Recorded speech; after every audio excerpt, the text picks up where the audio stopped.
Okay, in this lecture, we're going to be covering the end of World War One, and we're going to start with America joining the war. So, as we know, America joins the war in 1917. In the last lecture on the home front, we talked about how they created all these new agencies to help with supporting the war effort, and that kind of ties to this first slide. When America joins, they turn the tide of the war. And because of their increase in factory labor, they increase their production of their ships. And mainly one of the reasons why they wanted to increase production of ships was because ships were susceptible to attacks by German U boats. So the government even took over commercial and private ships and converted them to use, it says transatlantic war, so to help get across the Atlantic Ocean for wartime. And by July 4th, 1918, the United States was able to launch 95 brand new ships. That's a lot of ships in a short amount of time.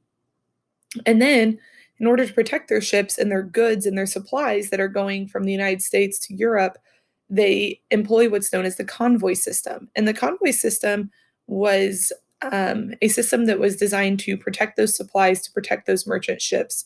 So, whenever they were sending merchant ships out, they would surround the merchant ships by destroyers, and destroyers could detect the U boats, and destroyers had the capability with firepower to attack other ships. So, this convoy system really helps the Allies to get a lot more supplies, and that helps to turn the tide of the war. At this point in the war, Germany's really suffering from a long war. Their soldiers are tired, they're malnourished, they don't have adequate supplies. So when America joins and they send over fresh troops and fresh supplies, that's really going to help shape the outcome of the war. Okay, so America arrives in 1917 as Germany is about 37 miles away from Paris, France. Remember that if Germany were to capture Paris, France, typically the rest of Paris or the rest of France may fall. So it's a really strategic move for Germany to capture Paris, but the Allies do not want that to happen. Eventually, America is going to send about 4 million troops to France. And overall, the United States will suffer 365 casualties and spend about $22 billion on the war.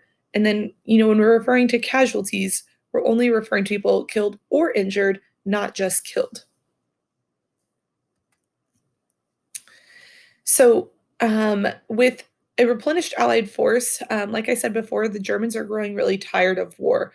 This is known as the War of Attrition. A war of attrition means it's just like a war for survival.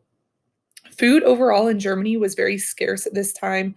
They had more than 800 German civilians dying of starvation every day in Germany at this time. So obviously, they don't have a surplus of food to feed their troops.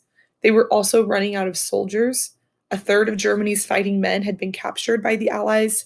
And then you have two-thirds of them left, and two-thirds of them are, suffering from malnutrition, exhaustion, etc. And then Germany's allies, people that were on their side, they're also eager to end the war. They're tired of this long war that's been lasting and sending their people to different countries. So places like Bulgaria, Ottoman Empire, and Austria-Hungary, they surrender first, and they surrender in the fall of 1918. And that's key because those were all allied countries. Those were all part of the Central Powers allied with Germany. So on November 11th, 1918, the Germans agree to a ceasefire. That means that neither side is going to continue fighting. Through this ceasefire agreement, the Germans are required to pull back from all the territory they had conquered. So it didn't matter how much land they gained during war, they had to pull out. It's also insisted in the ceasefire that Germany destroy their aircraft, their tanks, their big guns, and surrender all of its U boats. The armistice or the truce, it went into effect the 11th hour on the 11th day of the 11th month on 1918. So you can remember that the war ends on 11/11/1918. So Woodrow Wilson is the president in the United States at this time, and even before the United States entered the war, President Wilson wanted to make a plan for post-war peace, peace in the world after the war. he wants to do everything he can to prevent another world war. Obviously, it's not great for any country to be involved in a world war, especially if you look at the number of casualties that's involved, the amount of money it takes to be in war. And so he develops a plan called the 14 points. And his 14 points plan is a list of specific proposals that he thinks will achieve post war peace. So, some of the highlights of the 14 points, the ending of secret alliances. Like if you make an alliance with a country, it has to be known. Okay, these secret alliances kind of led to some switching alliance systems prior to the war, or once the war starts, like Italy um, shifting their alliance from being allied with Germany to being allied with France. He also calls for freedom of the seas, like one country can't control a body of water. He wants all countries to reduce the sizes of their armies and navies. Remember that militarism and that rapid buildup of the military was one of the leading factors or one of the leading causes to the war. He also supports the right of the people to choose their own government. So he's going to be supporting democracy, and he also thinks that it's really important to consider the interests of colonial people as well as the interests of imperial powers. So, what we're talking about here is we're looking, if you go back to when we first started talking about imperialism as one of the causes of World War I, a lot of countries were fighting over different territories in Africa and in India without really concern for the colonial people or the actual people living in those countries. So part of Wilson's points is like if you're going to go in and take over a country, you've got to consider the interests of the people that are actually living there. And then lastly, he wanted to establish what he called a League of Nations. And the mission of the League of Nations would be a body of countries or representatives from countries that would work together to settle international disputes. And the League of Nations would encourage democracy worldwide. And this is similar a little bit to the United Nations, which is formed later.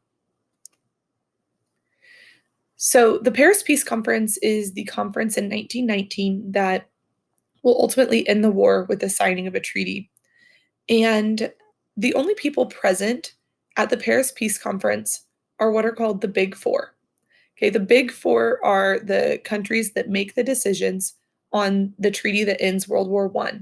The Big Four countries are Italy, France, Britain, and the United States. Okay, and then you can see who was representing. It's the leaders of each country from each Big Four country that were present. So we have George Clemenceau from France, Vittorio Orlando from Italy, David Lloyd George from Britain, and Woodrow Wilson for the United States. They're all pictured here together. So this is known, the Paris Peace Conference involved the Big Four. France has a goal at this Paris Peace Conference. They want to prevent future invasions by Germany. Remember that France and Germany border each other. The British Prime Minister was just reelected on the slogan, Make Germany Pay. So his goal for the Paris Peace Conference is to make Germany pay for the whole war. And then Italy has their own goals. Italy wants control of the Austrian held territory that they feel rightfully belongs to Italy. So everyone comes into the Paris Peace Conference with different goals. There's other countries too who felt like they were really left out of this peace conference. For example, you don't see any of the central powers here that get to make decisions. One country we haven't talked about is Japan. Japan was actually part of the Allied powers, and they come to the Paris Peace Conference and are completely ignored. And they're like, you know, we didn't really have anything to do this with this war, but we came in and we helped the Allied powers. We feel like we need a seat at this table. And the Big Four completely ignored Japan, said that they had no business kind of being there. And Japan leaves the Paris Peace Conference really angry, and they feel like they really need to gain worldwide respect. And the only way they're going to do that is through rapid militarism. And so that's going to lead Japan into conflicts with these allied powers in World War II. Okay, so like I said, no leaders from the Central Powers are present at the Paris Peace Conference, just the leaders of the Big Four, and they worked out the treaty details themselves. And on June 28th, 1919, the Big Four leaders and then the defeated nations, they gather at the Palace of Versailles to sign the peace treaty that would hopefully rebuild Europe and bring worldwide peace. But it does not do that. So here's pictures of the peace treaty being signed. It was signed in the Great Hall in um, the Palace of Versailles in Versailles, France, outside of Paris. So some of the things that the Treaty of Versailles did, it established 9 new nations. This included places like Poland, Czechoslovakia, and Yugoslavia. It carved out the areas that of the Ottoman Empire that the Ottoman Empire once held, and it gave them to France and Britain as temporary colonies. And then France and Britain, the goals is they're going to oversee these colonies until they were ready for self rule and then independence. The Treaty of Versailles also shifted boundaries of other nations. So this is what the world looked like before the Treaty of Versailles. So you have France, Germany bordering Russia, and then you can see how that changes, especially in the eastern part. Now we have Poland here that takes up part of what Germany once held, also part of what Russia once held. We have new countries like East Prussia, Lithuania, Latvia, Estonia, Czechoslovakia, which was not present on the map before, Yugoslavia, Austria Hungary. Look how much Austria Hungary shrinks. We have Romania. So some countries like Montenegro and Serbia become part of like greater Yugoslavia.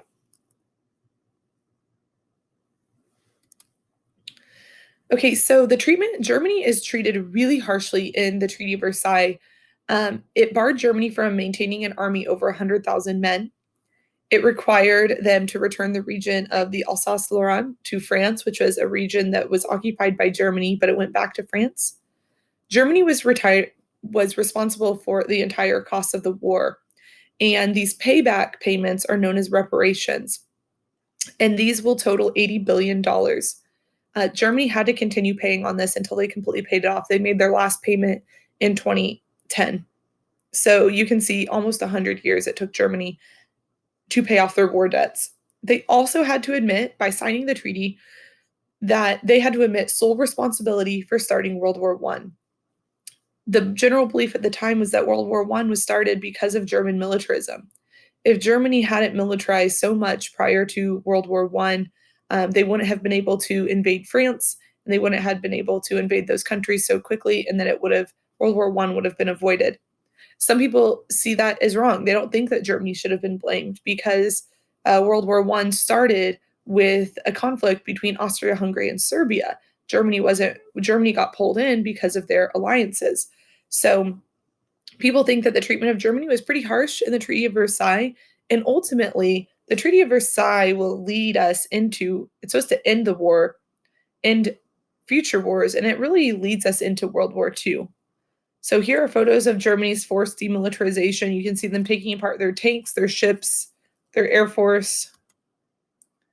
So World War I for the Allied powers, and for the United States, World War I strengthened the U.S. military. It really gave the military more power, and it strengthened the power of the government.